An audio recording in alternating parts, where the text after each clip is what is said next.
مفتی صاحب، عورتوں کے لیے اعتکاف کے بارے میں کیا کیا مسائل ہیں؟ عورت کے لیے اعتکاف کی صورت یہ ہے کہ اگر گھر میں پہلے سے کوئی جگہ نماز کے لیے مختص ہے تو وہ اسی جگہ پر اعتکاف کرے، اگر نہیں ہے تو کوئی بھی جگہ مختص کر کے متعین کر کے اور اسی جگہ پر وہ اعتکاف کرے گی اور وہی اس کے اعتکاف کی جگہ شمار ہوگی، اس سے نکلنے سے اعتکاف ٹوٹ جائے گا۔ اعتکاف اگر شادی شدہ عورت ہے تو اس کو اپنے شوہر سے اجازت لینا ضروری ہے، اس نے اجازت دے دی تو اعتکاف میں بیٹھ سکتی ہے۔ اور اگر اعتکاف کے دوران پیریڈز یعنی ماہواری شروع ہوئی تو اس سے اعتکاف ٹوٹ جائے گا۔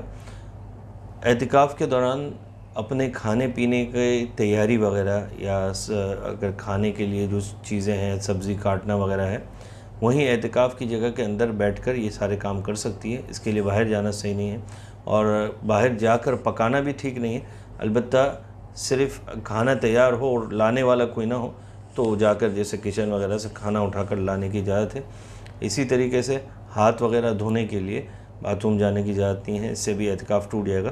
تو اس کی کوئی ایسی صورت بنے کہ وہ وہیں بیٹھ کر یہ کام کیا جائے، اعتکاف کی جگہ کے اندر کام کیا جائے۔ البتہ وضو اور طبی اور شرعی ضرورت کے لیے اعتکاف کی جگہ سے باہر جا سکتی ہیں۔ اسی طریقے سے نماز وغیرہ بھی اس کو اعتکاف کی جگہ پر ہی پڑھنی ہوگی۔